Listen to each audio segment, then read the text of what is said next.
കുതിച്ചുയരുന്ന വാണിജ്യ പാചകവാതക വിലയിൽ പ്രതിസന്ധിയിലായ ഹോട്ടൽ ഉടമകൾക്കും സാധാരണക്കാർക്കും വലിയൊരു ആശ്വാസ വാർത്തയാണ് ഇപ്പോൾ പുറത്തുവരുന്നത്.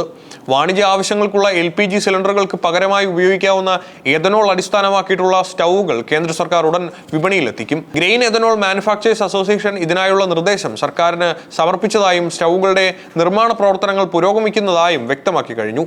പശ്ചിമേഷ്യൻ മേഖലയിലെ അസ്ഥിരതയും അന്താരാഷ്ട്ര തർക്കങ്ങളും ആഗോള വിപണിയെ മാത്രമല്ല നമ്മുടെ നാട്ടിലെ സാധാരണക്കാരുടെ അടുക്കളയെയും ചെറുകിട കച്ചവടക്കാരെയും എങ്ങനെയാണ് നേരിട്ട് ബാധിക്കുന്നതെന്നതിന്റെ വ്യക്തമായ തെളിവാണ് ഇപ്പോൾ പുറത്തുവരുന്ന വിലക്കയറ്റ കണക്കുകൾ. ആഭ്യന്തര വിപണിയിൽ പെട്ടെന്നുണ്ടായ ഈ വിലവർധനവിന് പിന്നിൽ ആഗോളതലത്തിലുള്ള വലിയൊരു വിതരണ പ്രതിസന്ധിയുണ്ട്. US, ഇസ്രായേൽ, ഇറാൻ യുദ്ധത്തെ തുടർന്നുണ്ടായ അസംസ്കൃത എണ്ണ വിതരണ തടസ്സമാണ് വാണിജ്യ LPG സിലിണ്ടറുകളിലെ വില കുത്തനെ കൂട്ടാൻ പൊതുമേഖലാ എണ്ണ കമ്പനികളെ പ്രേരിപ്പിച്ചത്. അന്താരാഷ്ട്ര തലത്തിൽ ഇന്ധന ശൃംഖല തടസ്സപ്പെട്ടതോടെ അതിന്റെ ഭാരം ഉപഭോക്താക്കളുടെ തലയിലേക്ക് വരികയായിരുന്നു.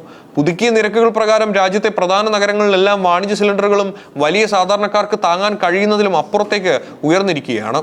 ഏറ്റവും പുതിയ നിരക്കുകൾ പ്രകാരം ദില്ലിയിലെ വാണിജ്യ LPG സിലിണ്ടറിന് 42 രൂപയും കൊൽക്കത്തയിൽ 53 രൂപ 50 പൈസയുമാണ് വർദ്ധിച്ചത്. ഈ വർധനവോടെ 19 കിലോഗ്രാമിന്റെ വാണിജ്യ സിലിണ്ടറിന് ഡൽഹിയിൽ 3113 രൂപയും കൊൽക്കത്തയിൽ 3255 രൂപയുമായി നിരക്കുകൾ കുതിച്ചുയർന്നു.